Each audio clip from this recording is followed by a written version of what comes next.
ठीक।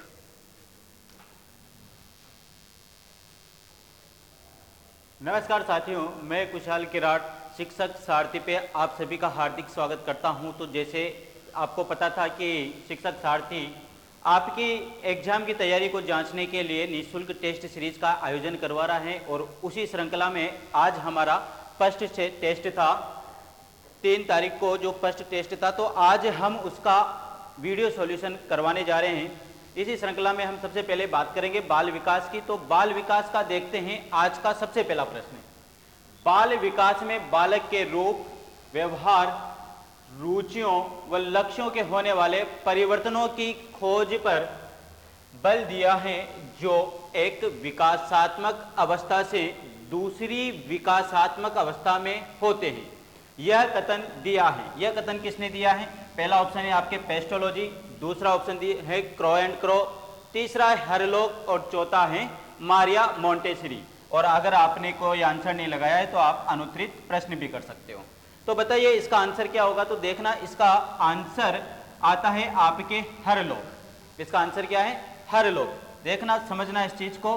पेस्टोलॉजी ने 1774 में बाल विकास का अध्ययन किया था अपने ही 3.5 वर्षीय पुत्र पर, जिसका उल्लेख किया था इन्होंने बेबी बायोग्राफी में,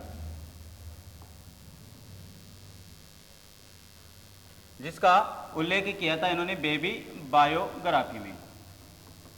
और पेस्टोलॉजी को बाल विकास का क्या माना जाता है?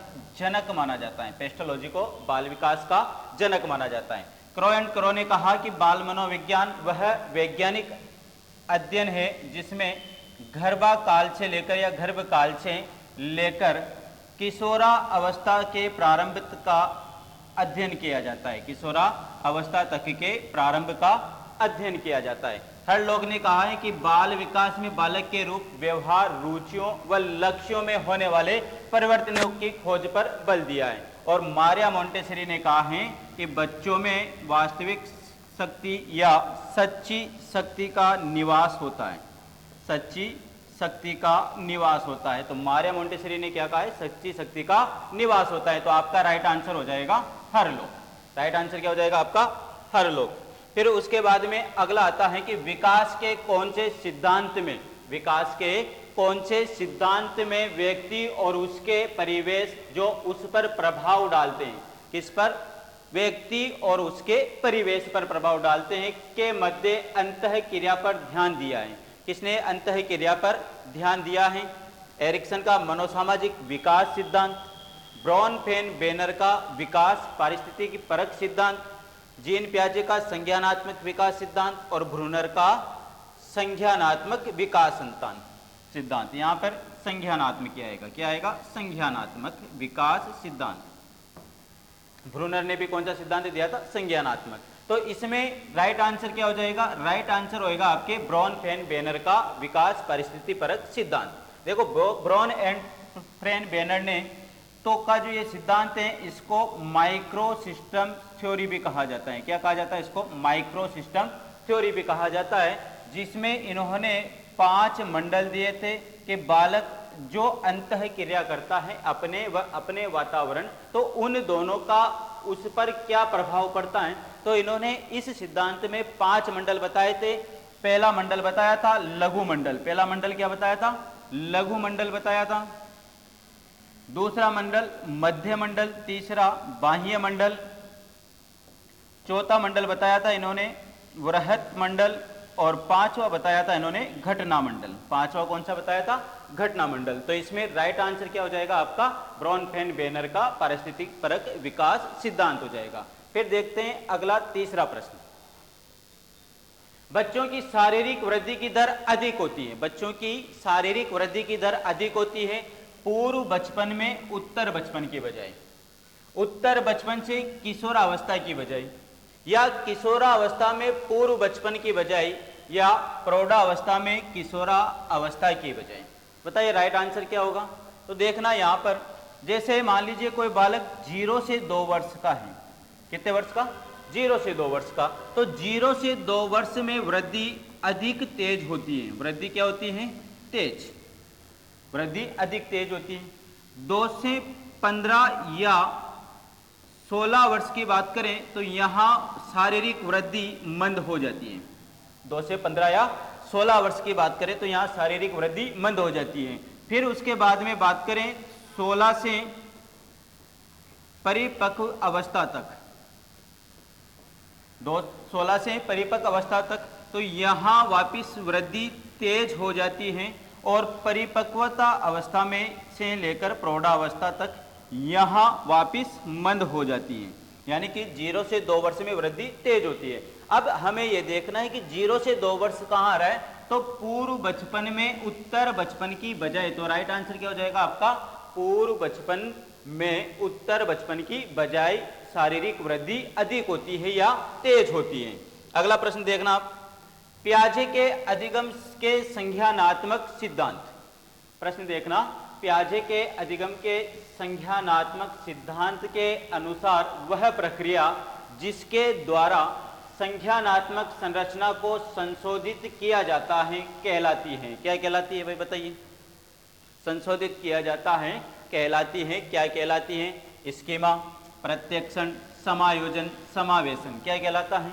स्कीमा कहलाती है, प्रत्यक्षण कहलाता है, समायोजन कहलाता है या समावेशन कहलाता है। तो इसका राइट आंसर क्या हो जाएगा आपके? समायोजन। राइट आंसर क्या हो जाएगा इसका?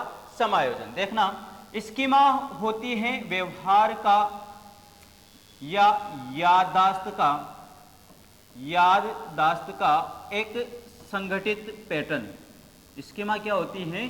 चीजों को याद करने का एक संगठित पैटर्न होता है। यानी कि आपने जैसे पहले बाल विकास को याद किया, फिर बाल विकास में भी आपने किसको? बाल मनोविज्ञान को, अधिगम को याद किया, अधिगम के बाद में अभिप्रेरणा को याद किया। तो आप एक दूसरे से चीजों को जोड़ते हुए जो याद कर रहे हैं, तो वो वहां पर आपने क्या एक स्कीमा का निर्माण कर लिया। याददाश्त एक संगठित पैटर्न होता है। फिर उसके बाद में प्रत्यक्षण नहीं होता है, संज्ञानात्मक में समायोजन होता है। समायोजन का मतलब है जो सीखा हुआ है, आपने जो सीखा है उस सीखे हुए ज्ञान में, यानी कि पुराने सीखे हुए ज्ञान में नवीन ज्ञान को, यानी कि यहाँ पर आप आवश्यकता अनुसार क्या करते हो? संशोधित करते रहते हो। आवश्यकता अनुसार क्या करते रहोगे? संशोधन या संशोधित करते रहोगे। यानी कि यहाँ आपने क्या कर लिया? समायोजन कर लिया। और एक आता है समावेशन। समावेशन का मतलब है पूर्व ज्ञान में, समावेशन का मतलब क्या है? पूर्व ज्ञान में नवीन ज्ञान को जोड़ना। पूर्व ज्ञान में नवीन ज्ञान को जोड़ना, जिसको अनुकूलन भी कहा जाता है और आत्मीकरण भी कहा जाता है। तो आपको यह याद रखना है कि पियाजे के अधिगम के संज्ञानात्मक सिद्धांत के अनुसार वह प्रक्रिया जिसके द्वारा संज्ञानात्मक संरचना को संशोधित किया जाता है। यह शब्द याद रखना है आपको कि संशोधित किसमें किया जाता है? तो संशोधित किया जाता है समायोजन में। किसमें किया जाता है? समायोजन में। अगला प्रश्न देखना आप, शेषवावस्था की विशेषताओं में से, विशेषताएं किसकी पूछ रहा है? शेषवावस्था की। तो कि शेषवा अवस्था की विशेषताओं में से निम्नलिखित में से कौन सी नहीं है? कौन सी नहीं है? ये है और नहीं है, इन दोनों चीजों को पकड़ के रखना। शेषवा अवस्था की विशेषताओं में से निम्नलिखित में से कौन सी नहीं है? शारीरिक व मानसिक विकास की तीव्रता होती है, शारीरिक व मानसिक विकास की तीव्रता भी होती है। नर्सिज्म की प्रवृत्ति, यानी कि आत्म प्रेम, स्वयं से प्रेम करता है। आत्म प्रेम यानी कि स्वयं से प्रेम करता है, यह विशेषता भी है।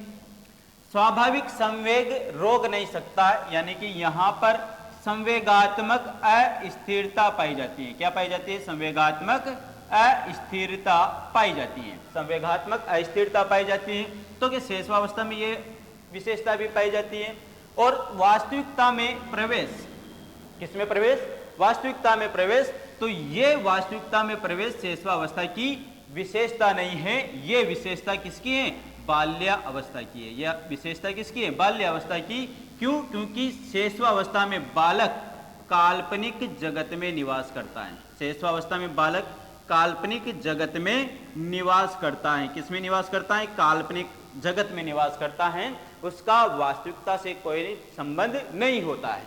इसलिए इसका आपके राइट आंसर क्या हो जाएगा, वास्तविकता में प्रवेश। राइट आंसर क्या हो जाएगा इसका, वास्तविकता में प्रवेश, यानी कि इसकी शेषावस्था की विशेषता नहीं है, वास्तविकता में प्रवेश। अगला प्रश्न देखना आप, निम्नलिखित में से कौन सी अधिगम की विशेषता है। निम्नलिखित में से कौन सी अधिगम की विशेषताएं, तो लक्ष्य निर्दिष्ट भी हैं, जीवन पर्यंत प्रक्रिया भी है और सार्वभौमिक भी है। सार्वभौमिक का मतलब हमेशा हम कुछ ना कुछ नया सीखते रहते हैं। तो उपरोक्त विशेषताओं का उपयोग करते हुए कौन सा सही विकल्प है, तो इसका सही आंसर हो जाएगा आपके ए, बी और सी। लक्ष्य निर्दिष्ट भी होता है, क्यों सीखना है, कैसे सीखना है और किसके लिए सीखना है। आपका जब तक लक्ष्य नहीं होगा तब तक आप अधिगम नहीं कर सकते। जीवन पर्यंत प्रक्रिया है, जन्म से स्टार्ट होती है और जीवन पर्यंत चलती है, जब तक कि आप मृत्यु को प्राप्त ना कर लो या मर नहीं जाते हो, क्योंकि हमेशा व्यक्ति कुछ ना कुछ सीखता रहता है। सार्वभौमिक होती है, हमेशा साथ चलती रहती है। तो इसका राइट आंसर हो जाएगा आपके ए, बी एवं सी तीनों ही। अगला प्रश्न देखना, निम्नलिखित को सुमिलित कीजिए और सुमिलित कीजिए। यह आपके अधिगम डिसऑर्डर का एक प्रश्न है, जिसको अधिगम या सीखने की विकृतियां कहा जाता है। क्या कहा जाता है इसको, सीखने की विकृतियां कहा जाता है। एलेक्सिया, डिस्प्रेक्सिया, ऑडिटोरिया और लेक्सिकल। बताइए इसका आंसर, एलेक्सिया, ऑडिटोरिया, डिस्प्रेक्सिया और लेक्सिकल। तो एलेक्सिया, देखिए एलेक्सिया का मतलब होता है पठन असमता। एलेक्सिया का मतलब क्या होता है, पठन असमता। डिस्प्रेक्सिया का मतलब होता है लिखने व चित्रांकन में कठिनाई। डिस्प्रेक्सिया का मतलब क्या होता है, लिखने व चित्रांकन में कठिनाई। ऑडिटोरिया का मतलब होता है श्रवण बाधा विकार, सुनना यानी कि कम सुनना, बहरा सुनना। लेक्सिकल का मतलब क्या होता है, नंबर को पढ़ने व समझने में कठिनाई। एलेक्सिया का मतलब क्या है, पठन असमता। तो देखिए एलेक्सिया कहां आ रहा है, तो राइट आंसर क्या हो जाएगा आपका, ए में 3, बी में 1, सी में 4 और डी में 2। तो एलेक्सिया पठन असमता, डिस्प्रेक्सिया लिखने व चित्रांकन में कठिनाई, ऑडिटोरिया श्रवण बाधा विकार और लेक्सिकल आता है नंबर को पढ़ने व समझने में कठिनाई। तो आपका राइट आंसर क्या हो जाएगा, ए। राइट आंसर क्या हो जाएगा आपका ए। अगला प्रश्न देखना, रचनावादी उपागम में, रचनावादी उपागम में 5E मॉडल क्या है, ये 5E मॉडल। कौन सा मॉडल है ये, 5E मॉडल। रचनावादी उपागम में 5E मॉडल कौन सा है ये, तो 5E मॉडल। 5E मॉडल है ये, कौन सा है, 5E मॉडल का सही क्रम है। रचनावादी उपागम में 5E मॉडल का सही क्रम है। तो सही क्रम देखना है, पहला है खोज, संलग्न, विस्तार, व्याख्या, मूल्यांकन। पहला ऑप्शन देखना, खोज, संलग्न, विस्तार, व्याख्या और मूल्यांकन। दूसरा ऑप्शन देखना, संलग्न, खोज, विस्तार, व्याख्या और मूल्यांकन। संलग्न, खोज, विस्तार, व्याख्या और मूल्यांकन। चौथा ऑप्शन देखना, संलग्न, खोज, व्याख्या, विस्तार और मूल्यांकन। और चौथा ऑप्शन है संलग्न, खोज, मूल्यांकन, व्याख्या और विस्तार। तो इसका राइट आंसर क्या हो जाएगा, राइट आंसर हो जाएगा आपका संलग्न। रचनावादी किसको कहा जाता है, निर्मितवादी अधिगम को कहा जाता है। रचनावादी किसको कहा जाता है, निर्मितवादी अधिगम को कहा जाता है। और निर्मितवादी अधिगम में क्या किया जाता है, समस्या का समाधान किया जाता है। समस्या का समाधान किया जाता है। और समस्या का समाधान किसके द्वारा, विद्यार्थियों के द्वारा किया जाता है। किसके द्वारा किया जाता है, विद्यार्थियों के द्वारा किया जाता है। और निर्मितवादी अधिगम में शिक्षक की भूमिका क्या होती है, तो शिक्षक सहयोगकर्ता के रूप में होता है, फैसिलिटेटर होता है। केवल क्या होता है, फैसिलिटेटर या सहयोगकर्ता के रूप में होता है। इसमें शिक्षक बालकों को एक समस्या देता है, समस्या देने के बाद कहता है कि भाई अब आपको क्या करना है, स्वयं समस्या का समाधान करना है। तो जब आपको समस्या मिलेगी तो आप क्या करोगे, सबसे पहले उसमें संलग्न हो जाओगे या उस समस्या के मिलते ही काम पर लगना। जैसे आपको समस्या मिली, आपने उसके समाधान के लिए क्या किया, काम पर लग गए। काम पर जैसे ही लगे आपने उसका फिर क्या की, खोज, किस कारण से ये समस्या आई है, उसकी खोज भी तो करोगे, किस कारण से समस्या आई है। फिर आपने उसकी व्याख्या प्रारंभ की, क्या मेरे जीवन में या हमारे ग्रुप में इस प्रकार की समस्या आज से पहले भी आई है, या हमारे विद्यालय में ऐसी समस्या पहले भी आई हुई है? तो आप उसकी व्याख्या करोगे। व्याख्या करने के बाद में क्या करोगे? विस्तार करोगे। क्या करोगे? विस्तार, यानी कि आपके अंदर जो सुझाव आए, उस समस्या को लेकर जो जो सुझाव आपके पास में आए हैं, उन सुझावों को आपस में बांटोगे, एक दूसरे को बताओगे, उसका विस्तार करोगे। विस्तार करने के बाद में उसका क्या करोगे? मूल्यांकन करोगे। क्या करोगे? इसका मूल्यांकन करोगे। तो पहला तो क्या है? संलग्न होना, दूसरा खोज, तीसरा व्याख्या, चौथा विस्तार और पांचवा मूल्यांकन। दिए किसने थे ये? तो ये दिए थे जॉन ड्यूवी ने। दिए किसने थे ये? जॉन ड्यूवी ने और रॉजर बाइकी ने। दिए किसने थे? जॉन ड्यूवी और रॉजर बाइकी ने। तो निर्मितवादी या रचनावादी का 5P मॉडल दिया किसने था? जॉन ड्यूवी ने दिया था और रॉजर बाइकी ने दिया था। और इसका राइट आंसर क्या हो जाएगा? आपके सी। राइट आंसर क्या हो जाएगा? इसका सी हो जाएगा। अगला क्वेश्चन देखते हैं। अगला क्वेश्चन देखिए, सीखने की प्रक्रिया एवं सूझ की दृष्टि से निम्नलिखित में, सीखने की प्रक्रिया एवं सूझ की दृष्टि से निम्नलिखित में से कौन सी विशेषता गेस्टाल्ट मनोवैज्ञानिकों द्वारा निर्धारित नहीं की गई है? कौन सी विशेषता गेस्टाल्ट मनोवैज्ञानिकों द्वारा निर्धारित नहीं की गई है? तो याद रखना, गेस्टाल्टवादी विचारधारा जो आती है वो आती है संज्ञानवादी विचारधारा के अंतर्गत। कौन सी विचारधारा के अंतर्गत आती है? संज्ञानवादी विचारधारा के अंतर्गत आती है। तो इसमें देखना, अधिगम की प्रकृति संज्ञानात्मक होती है। भाई बिल्कुल होती है। क्यों होती है? क्योंकि गेस्टाल्ट मनोवैज्ञानिक स्वयं क्या है? संज्ञानवादी विचारधारा के समर्थक। अब वो अगर कुछ सिद्धांत देंगे तो उसमें संज्ञानात्मक जरूर दिखेगा। अधिगम प्रक्रिया यंत्रवत होती है? बिल्कुल नहीं होती है। अधिगम की प्रकृति लगभग स्थायी होती है। तो संज्ञानवादी कहते हैं एक बार जो व्यक्ति सीख लेगा वो स्थायी हो जाएगा। और सूझ के लिए किसका जरूरी होना है? समस्या का। आपके अंदर कुछ सूझ विकसित होगी तो सूझ कैसे अचानक होती है, परंतु उसके लिए किसका जरूरी है? अधिगम या समस्यात्मक परिस्थिति का। किसका होना आवश्यक है? समस्यात्मक परिस्थिति का। तो इसका राइट आंसर हो जाएगा अधिगम प्रक्रिया यंत्रवत होती है। यंत्रवत किसने बताया था इसको? यंत्रवत बताया था व्यवहारवादी विचारधाराओं ने। यंत्रवत किसने बताया था इसको? व्यवहारवादी विचारधारा ने। और व्यवहारवादी विचारधारा के जितने भी सिद्धांत हैं, व्यवहारवादी विचारधारा के जितने भी सिद्धांत हैं वो सारे के सारे के कौन से हैं? देखने योग्य व्यवहार पर। किस पर है वो? देखने योग्य व्यवहार पर आधारित है। इसलिए इसका आंसर क्या हो जाएगा आपके? अधिगम प्रक्रिया यंत्रवत होती है। यानी कि यंत्रवत का मतलब ये नहीं कि जो आपने सीख लिया उसको सीखने के बाद आप एक मशीन की तरह कार्य करो। यंत्रवत का मतलब कि मशीन की तरह कार्य करो। जबकि गेस्टाल्ट मनोवैज्ञानिक ये कहते हैं कि जो आपने सीखा है उसका अपने अंदर एक सूझ विकसित करो, और जब आपके पास में समस्या आए या जीवन में किसी भी प्रकार की कठिनाई आए तो आप उस समस्या का समाधान अपनी सूझ या अंतः दृष्टि से कर पाओ। ये कौन कहते हैं? गेस्टाल्ट मनोवैज्ञानिक कहते हैं। तो इसका राइट आंसर क्या हो जाएगा? अधिगम प्रक्रिया यंत्रवत होती है। अगला प्रश्न देखना, कबूतर को एक निश्चित संख्या में सही प्रतिक्रिया करने पर, कबूतर को एक निश्चित संख्या में सही प्रतिक्रिया करने पर प्रशिक्षक द्वारा पुरस्कार देना किस प्रकार का पुनर्बलन आयोजन कहलाता है? किस प्रकार का पुनर्बलन आयोजन कहलाता है?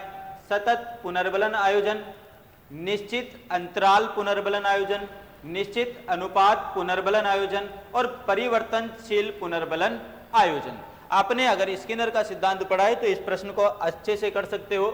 सतत पुनर्बलन आयोजन का मतलब है लगातार या प्रत्येक क्रिया पर पुनर्बलन देना। सतत पुनर्बलन का मतलब है लगातार या प्रत्येक क्रिया पर पुनर्बलन देना। निश्चित अंतराल अनुपात पुनर्बलन आयोजन का मतलब है कुछ समय रुककर, कुछ समय रुककर पुनर्बलन देना। जैसे मान लीजिए आपने पहला प्रश्न किया, पहला प्रश्न किया, फिर दूसरा किया, फिर तीसरा किया, फिर चौथा किया। अब आपको मान लीजिए पांचवा नहीं आ रहा, छठा नहीं आ रहा, सातवां नहीं आ रहा, आठवां नहीं आ रहा है, तो अब आप क्या करोगे, इन तीनों को चारों को छोड़ के नौवां करोगे, 10वां करोगे, 11 करोगे, फिर वापस कुछ समय रुककर वापस कहां आओगे, 5वें पर, 6ठे पर, 7वें पर, 8वें पे। यानी कि निश्चित अंतराल पुनर्बलन का मतलब होता है 7वीं या 8वीं क्रिया के बाद उसको पुनर्बलन देना।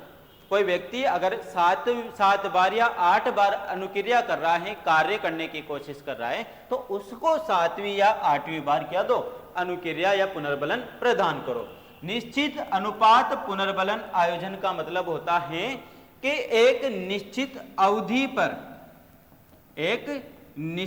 अवधि पर आप उसको क्या दो, पुनर्बलन दो। और परिवर्तनशील पुनर्बलन आयोजन होता है बदल बदल कर उसको पुनर्बलन दो, या अनियमित अनुक्रिया पर पुनर्बलन दो, अनियमित अनुक्रिया पर उसको पुनर्बलन दो। तो इसका राइट आंसर क्या हो जाएगा आपके, निश्चित अनुपात पुनर्बलन आयोजन। राइट आंसर क्या हो जाएगा इसका, निश्चित अनुपात पुनर्बलन आयोजन हो जाएगा।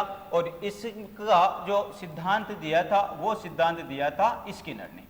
ये सिद्धांत किसने दिया था, स्किनर ने दिया था। और स्किनर ने कौन सा सिद्धांत दिया था, क्रिया प्रसूत अधिगम सिद्धांत। कौन सा सिद्धांत दिया, क्रिया प्रसूत अधिगम सिद्धांत दिया। कौन सा सिद्धांत दिया था, क्रिया प्रसूत अधिगम सिद्धांत दिया था। अगला प्रश्न देखना, आज धूप तेज एवं असुखद है, आप धूप चश्मा लगा लेते हैं। आज धूप तेज एवं असुखद है, आप धूप चश्मा लगा लेते हैं, जो आपकी असुविधा को कम करता है। यह एक उदाहरण हो सकता है। तो यह उदाहरण किसका है, नकारात्मक पुनर्बलन का है। किसका है ये, नकारात्मक पुनर्बलन का। सकारात्मक में क्रिया की वृद्धि होती है, क्रिया में, सकारात्मक में तो क्रिया में वृद्धि होती है, और नकारात्मक में क्या होती है, कम होती है। यानी कि आपको जो असुविधा हुई है, अगर आपने उस असुविधा से बचने के लिए कार्य या किसी दूसरी चीज का प्रयोग किया है, तो वो आपके का नकारात्मक पुनर्बलन में आएगा। यानी कि आज धूप तेज है, जब धूप तेज है, असुखद है, असहनीय है, तो हम क्या करेंगे, धूप चश्मा लगाएंगे। लगाते हैं, हमारी आंखों में जो असुविधा उत्पन्न हो रही थी या शरीर में जो असुविधा उत्पन्न हो रही थी वो क्या हो जाएगी, कम हो जाएगी। तो कम होने का मतलब क्या है, जो क्रिया हो रही थी वो कम हो जाएगी। तो पुनर्बलन कौन सा आएगा इसमें, नकारात्मक पुनर्बलन आएगा। कौन सा पुनर्बलन आएगा, नकारात्मक पुनर्बलन। अगला प्रश्न देखना, अभिप्रेरणा एक ऐसी प्रक्रिया है जो एक शारीरिक अथवा मनोवैज्ञानिक आवश्यकता अथवा कमी के साथ प्रारंभ होती है, जो किसी व्यवहार अथवा प्रेरणा को उत्पन्न करती है, जिसका उद्देश्य किसी लक्ष्य अथवा प्रोत्साहन की पूर्ति करना है। उपरोक्त कथन किस मनोवैज्ञानिक का है, तो यह कथन है आपके फ्रेड ल्यूथोन्स का। किसका है ये, फ्रेड ल्यूथोन्स का कथन है, फ्रेड ल्यूथोन्स का। अगला प्रश्न देखना, अगला प्रश्न देखना, डबल डिप्लेशन सिद्धांत इप्चिन का संबंध किस प्राथमिक प्रेरक से है। कौन से प्राथमिक प्रेरक से हैं, डबल डिप्लेशन सिद्धांत इप्चिन का संबंध निम्न में से कौन से प्राथमिक प्रेरक से हैं, तो किससे आएगा, प्यास से आएगा। प्राथमिक प्रेरक किसे कहा जाता है, जैविक या जन्मजात प्रेरकों को। किसको कहा जाता है, जैविक या जन्मजात प्रेरक को कहा जाता है। और डबल डिप्लेशन किसमें आएगा, प्यास से आता है। प्यास में इसमें कहा था कि प्यास में 2 प्रकार बताए थे, प्यास के 2 प्रकार बताए थे। एक तो पानी की कमी होना शरीर में, एक तो पानी की कमी होना शरीर में, और एक होना रक्त की मात्रा की कमी होना। जब हमारे अंदर रक्त की मात्रा की कमी महसूस होती है तो हमारा बार बार मुंह सूखता है। मुंह सूखने का मतलब क्या है कि पानी की आवश्यकता है। तो इन्होंने डबल डिप्लेशन का मतलब है 2 प्रकार से काम करता है, एक तो शरीर में पानी की कमी होना, दूसरा रक्त की मात्रा की कमी होना। भोजन की बात करें तो इसका सबसे पहले अध्ययन किया था केनन व वाट्स ने इसका सबसे पहले अध्ययन किया था। काम का अध्ययन सबसे पहले किया था फ्राइड ने, काम का सबसे पहले अध्ययन किया था फ्राइड ने। किसने अध्ययन किया था? फ्राइड ने। और फ्राइड कहते हैं कि मलमूत्र त्याग वाला प्रेरक व्यक्ति के व्यक्तित्व निर्माण में बहुत महत्वपूर्ण साबित होता है। तो याद रखना, भोजन का अध्ययन तो किसने किया था? केनन वासबर्न ने। भोजन को भूख कहा जाता है। क्या कहा जाता है? भूख नाम का प्रेरक। तो भूख का अध्ययन किसने किया था? केनन व वासबर्न ने। प्यास, डबल डिप्लेशन, दो प्रकार का, पानी की कमी, रक्त की मात्रा की कमी, काम का अध्ययन किया था फ्राइड ने। और मलमूत्र त्याग को व्यक्तित्व निर्माण में फ्राइड ने महत्वपूर्ण माना। तो राइट आंसर क्या हो जाएगा आपका? प्यास हो जाएगा।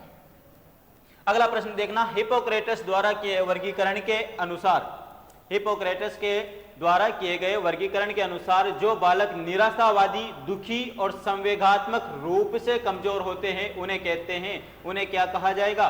विषादग्रस्त मेलेनकोलिक कहा जाता है। क्या कहा जाता है उनको? विषादग्रस्त मेलेनकोलिक कहा जाता है। उनको क्या कहा जाता है? विषादग्रस्त मेलेनकोलिक। हिप्पोक्रेटस ने 400 ईस्वी पूर्व वर्गीकरण दिया था। 400 ईस्वी पूर्व वर्गीकरण दिया था। यानी कि व्यक्तित्व का सबसे प्राचीन वर्गीकरण किसने किया था? हिप्पोक्रेटस ने किया था। और इन्होंने व्यक्तित्व के 4 प्रकार बताए थे। सबसे पहला रक्त, जिसको सेग्विन कहा जाता है। सबसे पहला कौन सा बताया था?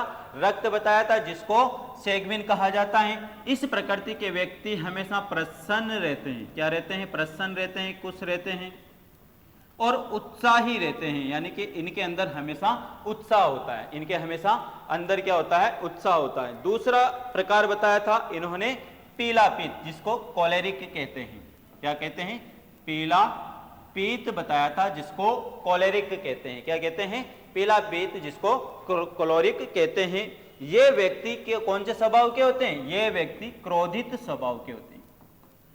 कौन से स्वभाव के होते हैं? क्रोधित स्वभाव के होते हैं, यानी कि गुस्सैल प्रवृत्ति के होते हैं। फिर उसके बाद में तीसरा प्रकार बताया था इन्होंने विषादग्रस्त मेलेनकोलिक, यानी कि काला पीत। मेलेनकोलिक का मतलब काला पीत। तीसरा प्रकार कौन सा बताया था इन्होंने? काला पीत। और ये काला पीत वाले जो लोग हैं ये निराशावादी होते हैं। कौन से होते हैं? ये निराशावादी होते हैं, विषादग्रस्त होते हैं, विषादग्रस्त होते हैं, जिनको इंग्लिश में मेलेनकोलिक कहा जाता है। फिर उसके बाद चौथा प्रकार बताया था कफ, जिसको प्लेगमेटिक बोला जाता है। ये व्यक्ति जो होते हैं ये होते हैं कमजोर, निरुत्साही होते हैं। तो आपसे पूछा गया है कि निराशावादी और दुखी और संवेगात्मक रूप से कमजोर होते हैं तो कौन होते हैं? विषादग्रस्त मेलेनकोलिक होते हैं। कौन होते हैं? विषादग्रस्त मेलेनकोलिक होते हैं। राइट आंसर क्या हो जाएगा आपका? Option number C. अगला प्रश्न देखना, सही युग्मों को चुनिए।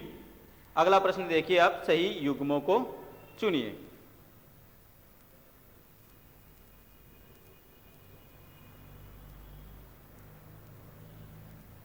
सही युग्मों को चुनिए। तो टाइप ए और टाइप बी का व्यक्तित्व सिद्धांत किसका था? फ्रीडमैन और रोजनमैन का। 4 हाथ से सिद्धांत किसका था? 4 हाथ से था गैलेन का। 4 हाथ से सिद्धांत किसका था? गैलेन का। निराशा आक्रामकता सिद्धांत किसका था? डोलार्ड का। और सामान्य अनुकूल सिंड्रोम किसका है? शेली का। सामान्य अनुकूल सिंड्रोम किसका है? शेली का। तो राइट आंसर क्या हो जाएगा आपके? टाइप ए और बी फ्रीडमैन, पहले में बी। टाइप 4 हाथ से किसका है? सी। तो राइट आंसर क्या हो जाएगा आपका? डी। पहले में बी, दूसरे में सी, तीसरे में डी और चौथे में ए। तो राइट आंसर क्या हो जाएगा आपका? Option number D. अगला प्रश्न देखना, तनाव धनात्मक स्ट्रेस पॉजिटिव या लाभकारी बेनिफिशियल को कहा जाता है। क्या कहा जाता है?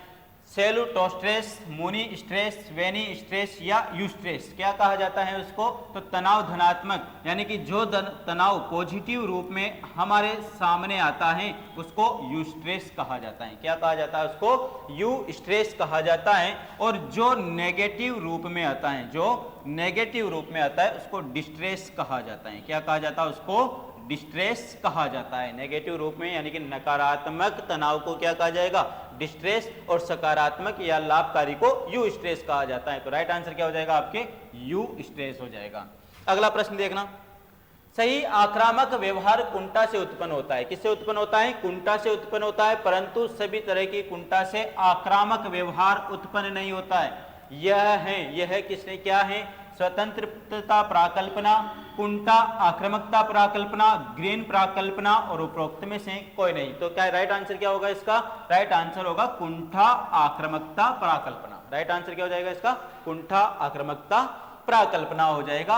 यानी कि कभी कभी क्या होता है कि कुंठा से हर बार आक्रामकता नहीं होती है, कुंठा से हर बार आक्रामकता नहीं होती है। ऐसा नहीं है कि आप कुंठी तो तनाव में हो तो आप हर बार तोड़फोड़ करोगे या किसी के साथ में लड़ाई झगड़ा करोगे।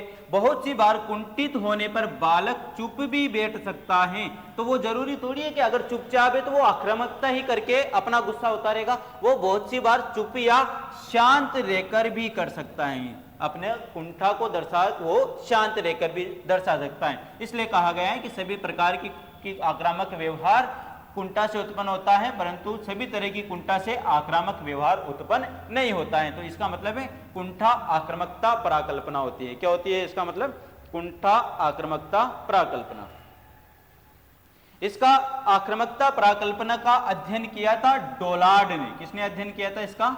डोलार्ड ने अध्ययन किया था। सबसे पहले डोलार्ड ने अध्ययन किया था। कुंठा प्राकल्पना का अध्ययन किसने किया था? डोलार्ड ने अध्ययन किया था। अगला प्रश्न देखिए आप।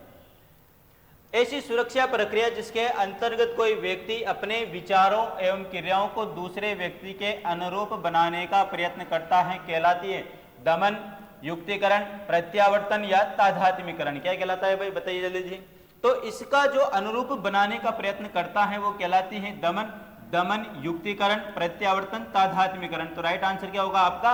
तादात्म्यकरण। यानी कि यहां पर क्या हो रहा है? कोई व्यक्ति अपने विचारों एवं क्रियाओं को दूसरे व्यक्ति के साथ अनुरूप बनाने का प्रयत्न कर रहा है, यानी कि अपने को दूसरे का जैसा दिखाना चाह रहा है। तो वो अपनी पहचान किसके साथ स्थापित कर रहा है? दूसरे व्यक्ति के साथ स्थापित कर रहा है। तो इसका राइट आंसर क्या हो जाएगा? तादात्म्यकरण।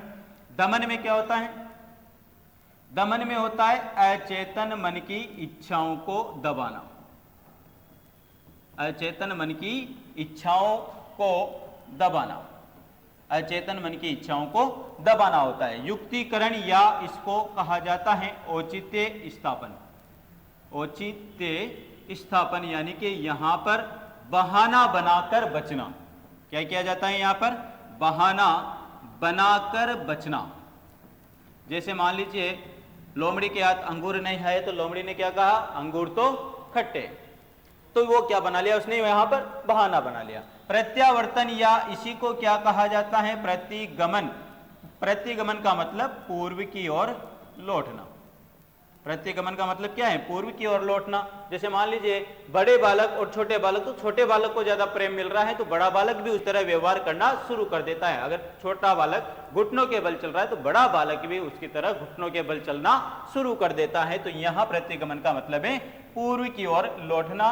और तादात्म्यकरण का मतलब है अपनी पहचान दूसरे के साथ स्थापित करना। जैसे बहुत सारे आजकल युवा नेता मिलते हैं और युवा नेता मिलने के बाद कहते हैं ना कि अरे अपनी तो फलाने फलाने नेता से बहुत अच्छी खासी जान पहचान है, अपना जेक जुगाड़ सब चलता है। तो वो जेक जुगाड़ का मतलब क्या है? उसने अपनी पहचान वहां स्थापित कर ली, तादात्म्यकरण कर लिया। तो राइट आंसर क्या हो जाएगा इसका? तादात्म्यकरण। अगला प्रश्न देखिए, निम्न में से कौन सा अच्छे मानसिक स्वास्थ्य का लक्षण नहीं है? संतुलित, एकीकृत एवं सामंजस्यपूर्ण विकास, ये भी है। नियमित दिनचर्या, अगर आप नियमित दिनचर्या जी रहे हो तो ये भी आपके अच्छे मानसिक स्वास्थ्य का विकास है। वास्तविकता की अस्वीकृति और आत्म मूल्यांकन की क्षमता, यानी कि स्वयं की कमजोरियों को जानना, कमजोरी को जानना, पहचानना, यह भी आपका अच्छा मानसिक स्वास्थ्य हो सकता है। तो अच्छा मानसिक स्वास्थ्य का लक्षण नहीं है वास्तविकता की अस्वीकृति। भाई जो वास्तविक है उसको अगर आप स्वीकार करते हो तो तनाव ही नहीं, और जो वास्तविक है उसकी अगर आप अस्वीकृति करते हो तो आपको तनाव आएगा, मानसिक स्वास्थ्य कहीं ना कहीं आपका डिस्टर्ब होगा। बहुत सी बार लोगों को कहते सुना होगा वही जो राम रुचि राका, होगा वही जो राम रुचि राका, यानी कि आपने तुरंत वास्तविकता को क्या कर लिया? स्वीकार कर लिया। तो मानसिक लेवल अपने आप आपका डाउन हो जाएगा। तो राइट आंसर क्या हो जाएगा? वास्तविकता की अस्वीकृति। अगला प्रश्न देखिए, निम्नलिखित में से कौन सा बुद्धि का सिद्धांत प्रक्रिया उन्मुखी सिद्धांत की श्रेणी में नहीं आता? निम्नलिखित में से कौन सा बुद्धि का सिद्धांत प्रक्रिया उन्मुखी सिद्धांत की श्रेणी में नहीं आता है? तो इसका राइट आंसर स्पीयरमैन का सिद्धांत, केटलहॉर्न का सिद्धांत, स्टर्नबर्ग का सिद्धांत, जॉनसन का सिद्धांत। तो राइट आंसर क्या हो जाएगा इसका? राइट आंसर हो जाएगा स्पीयरमैन का सिद्धांत। स्पीयरमैन का सिद्धांत कौन सी श्रेणी में आता है? कारकीय श्रेणी में आता है। कौन सी श्रेणी में आता है? कारकीय श्रेणी में। स्पीयरमैन का सिद्धांत कारकीय श्रेणी में, बाकी ये तीनों सिद्धांत प्रक्रिया उन्मुखी सिद्धांत में आते हैं, प्रक्रिया उन्मुखी सिद्धांत में आते हैं। तो राइट आंसर क्या हो जाएगा आपका? स्पीयरमैन का सिद्धांत। अगला प्रश्न देखिए, निम्नलिखित में से कौन सा गिलफोर्ड द्वारा प्रतिपादित बुद्धि के त्रिआयामी सिद्धांत की विमाओं और उसके तत्वों का सही मिलान नहीं है? संक्रिया, मूल्यांकन, उत्पाद, अर्थगत, संक्रिया, संज्ञान या विषय वस्तु प्रतीक। तो क्या नहीं आएगा इसमें? बताइए जल्दी जल्दी। तो इसमें नहीं है मिलान, तो इसमें नहीं है उत्पाद। उत्पाद और अर्थगत का तत्व नहीं है। जेबी गिलफोर्ड ने जो त्रिआयामी सिद्धांत दिया था, त्रिआयामी जो सिद्धांत दिया था, इसमें इन्होंने कुल 120 तत्व बताए थे। कितने तत्व बताए थे? 120 तत्व। और 120 तत्व के इन्होंने 3 विमाएं बताई थी। पहली बताई थी संक्रिया, दूसरी बताई थी विषय वस्तु,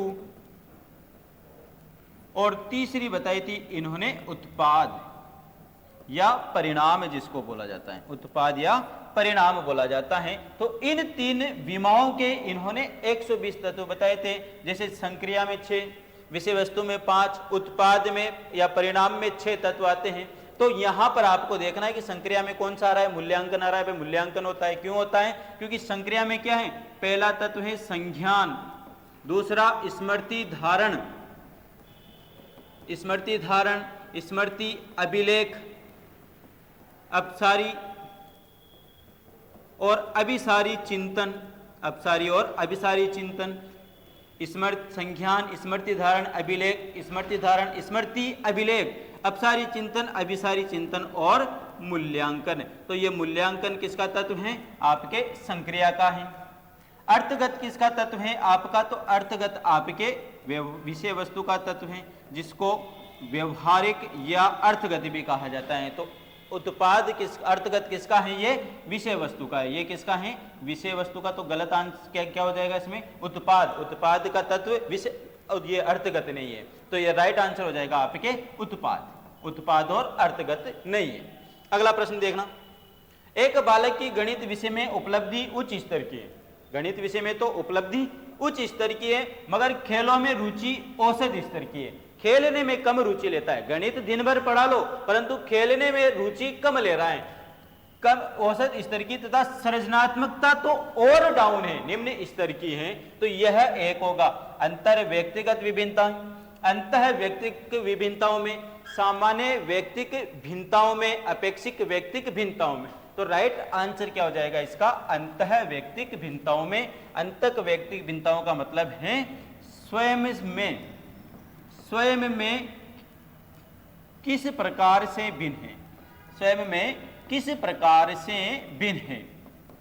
जैसे मान लीजिए पढ़ने में, गणित में पढ़ने में अच्छा है, गणित दिन भर पढ़ा लो, परंतु खेलों में रुचि कम है, खेलों में रुचि कम है। और सृजनात्मकता यानी कि क्रिएटिविटी की बात करें तो क्रिएटिविटी में तो और बिल्कुल निम्न स्तर की रुचि है, मतलब बिल्कुल मन नहीं करता है। तो वो स्वयं से के गुणों के आधार पर, स्वयं के गुणों की पहचान करना और उन गुणों में भिन्नता ढूंढना। अंतर व्यक्तिक भिन्नताओं का मतलब है दूसरों से कैसे भिन्न है, दूसरों से कैसे भिन्न है। ये व्यक्तित्व विभिन्नताओं का, व्यक्तिगत विभिन्नताओं के 2 प्रकार हैं, अंतः व्यक्तिगत और अंतः व्यक्तिगत। अंतः व्यक्तिगत स्वयं से भिन्न और अंतर व्यक्तिगत दूसरों से भिन्न, दूसरों से कैसे भिन्न है। तो राइट आंसर क्या हो जाएगा? अंतः व्यक्तिगत विभिन्नताओं का। अगला प्रश्न देखिए, रेनेजुली प्रतिभाशाली की अपनी परिभाषा के लिए जाने जाते हैं। कौन सी? 4 पंक्तिय, 4 स्तरीय, त्रिस्तरीय, द्विमुखी या अनुत्तरित। तो क्या आएगा इसमें? त्रिस्तरीय। इन्होंने प्रतिभाशाली बालकों की 3 विशेषताएं बताई। पहली विशेषता बताई औसत से अधिक बुद्धि। औसत से अधिक बुद्धि। दूसरी इन्होंने बताई सृजनात्मकता, दूसरी क्या बताई? सृजनात्मकता। तीसरी बताई प्रतिबद्धता, कार्य प्रतिबद्धता, यानी कि एक बार जो काम हाथ में ले लिया उस काम को ये कहीं तक छोड़ नहीं, जब तक नहीं छोड़ते हैं जब तक वो पूरा नहीं हो जाए। तो ये त्रिस्तरीय बताया था, औसत से अधिक बुद्धि, सृजनात्मकता और प्रतिबद्धता रहने जुलने प्रतिभाशाली बालकों की 3 विशेषताएं। तो राइट आंसर क्या हो जाएगा आपके? त्रिस्तरीय। अगला प्रश्न देखिए, सृजनात्मकता की पर मस्तिष्क गोलार्ध सिद्धांत के अनुसार सृजनात्मकता परिणाम होता है दाएं गोलार्ध का। किसका होता है ये? दाएं गोलार्ध की प्रबलता का परिणाम है। किसका परिणाम है ये? दाएं गोलार्ध की प्रबलता का परिणाम है। किसका परिणाम है? दाएं गोलार्ध की प्रबलता का परिणाम है। दाएं गोलार्ध यानी कि प्रमस्तिष्क सिद्धांत का प्रतिपादन किसने किया था? प्रमस्तिष्क सिद्धांत का प्रतिपादन किसने किया था? तो इसका प्रतिपादन किया था क्रिटेनो और किर्वी ने। और इन्होंने कहा था कि दायां गोलार्ध किसके लिए? सृजनात्मकता के लिए। और बायां गोलार्ध किसके लिए? ये तार्किक व्यक्तित्व के लिए। बायां गोलार्ध किसके लिए? तार्किक व्यक्तित्व के लिए।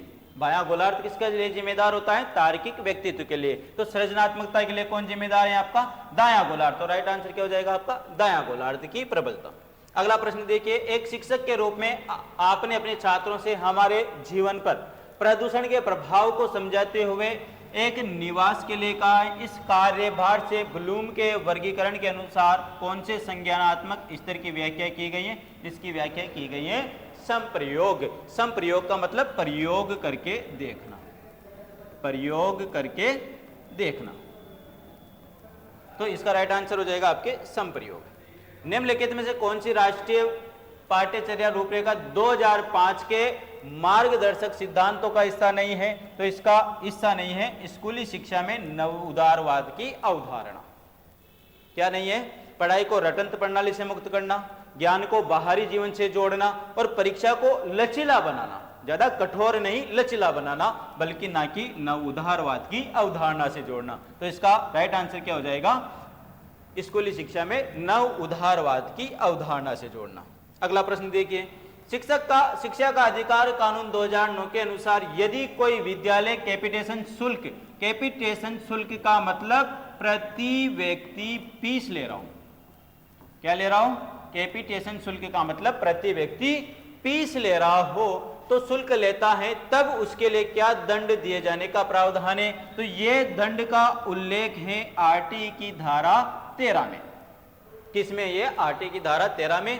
क्या है? लिए गए प्रति व्यक्ति शुल्क के 10 गुना तक अर्थदंड, प्रति व्यक्ति शुल्क के 20 गुना तक, लिए गए प्रति व्यक्ति शुल्क के 30 गुना तक, या लिए गए प्रति व्यक्ति शुल्क के 10 गुना तक अर्थदंड एवं 1 साल का कारावास। तो ये नियम जो लागू होता है, ये नियम लागू होता है निजी विद्यालयों में। कौन से विद्यालय में होता है? ये निजी विद्यालयों में लागू होता है। कौन से विद्यालय में? निजी विद्यालयों में लागू होता है। और इसमें आप किसी भी बालक से प्रवेश शुल्क नहीं ले सकते, माता पिता से का साक्षात्कार यानी कि माता पिता का इंटरव्यू नहीं ले सकते, अनुवीक्षण यानी कि किसी भी प्रकार की कोई परीक्षा नहीं करवा सकते। अगर आपने कोई परीक्षा करवा ली तो आप पर पहली बार में अगर आपने परीक्षा करवाई तो उस पर आपको 25,000 का जुर्माना देना है, दूसरी बार जब परीक्षा करवाई तो 50,000 का जुर्माना देना है, और अगर आपने तीसरी बार भी नियमों का उल्लंघन किया है तो फिर क्या होगा? मान्यता रद्द कर दी जाएगी आपकी। क्या कर दी जाएगी? मान्यता रद्द कर दी जाएगी। तो राइट आंसर क्या हो जाएगा इसका? लिए गए प्रति व्यक्ति शुल्क के 10 गुना तक अर्थदंड देना। तो right answer option number A. अगला प्रश्न देखिए, आकलन का प्राथमिक उद्देश्य क्या होना चाहिए? आकलन का प्राथमिक उद्देश्य क्या होना चाहिए? तो रिपोर्ट का विद्यार्थियों के लिए श्रेणी करना, संबंधित अवधारणाओं के बारे में बच्चों की स्पष्टता तथा भ्रांतियों को समझना, विद्यार्थियों के प्राप्तांकों के आधार पर उनको नामांकित करना, या रिपोर्ट कार्ड में उत्तीर्ण या अनुत्तीर्ण अंकित करना। तो राइट आंसर क्या हो जाएगा इसमें? ऑप्शन नंबर बी, संबंधित अवधारणाओं के बारे में बच्चों की स्पष्टता तथा भ्रांतियों को दूर करना या समझना। Right answer. अगला आंसर क्वेश्चन देखिए, निम्न में से कौन सा एक योगात्मक मूल्यांकन से संबंधित है। निम्न में से कौन सा एक योगात्मक मूल्यांकन से संबंधित है? अध्यापक को छात्र की प्रगति के बारे में निरंतर और तत्काल प्रतिक्रिया प्रदान करना, शिक्षक सामग्री के आणविक विश्लेषण पर केंद्रित, शिक्षार्थी की उपलब्धि का लगातार व्यवस्थित आकलन करना और सत्र के अंत में शिक्षार्थी के प्रदर्शन का अंतिम आकलन। तो राइट आंसर क्या हो जाएगा? Option D.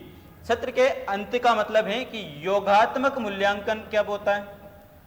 योगात्मक मूल्यांकन जैसे मान लीजिए अर्धवार्षिक एग्जाम, अर्धवार्षिक परीक्षा या वार्षिक परीक्षा, और वार्षिक परीक्षा होने के बाद में बच्चों को ग्रेड प्रदान करना या नंबरिंग या स्कोर प्रदान करना, वो होता है आपका योगात्मक मूल्यांकन। सत्र के अंत में शिक्षार्थी के प्रदर्शन का अंतिम आकलन। तो राइट आंसर क्या हो जाएगा इसका? अंतिम आकलन।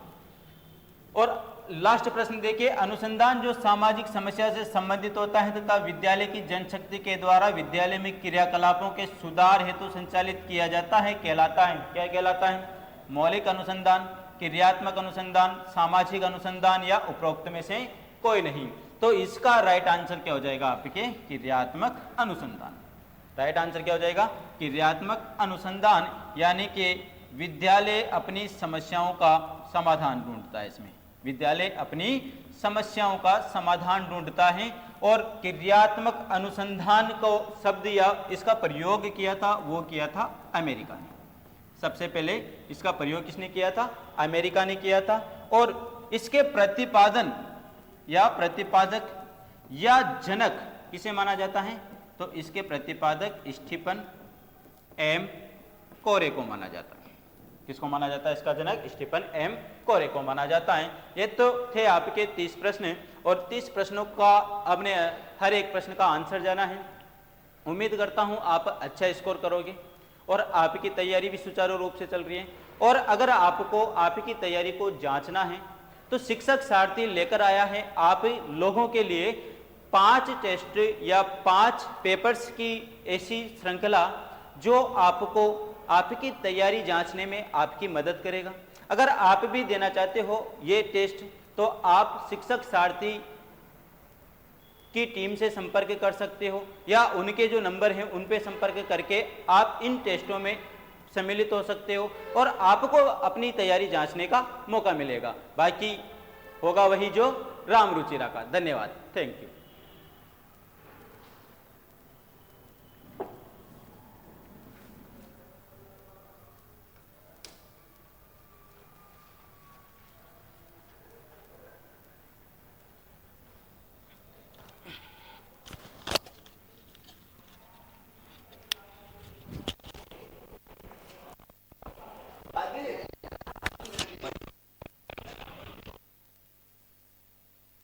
चलो हो गया।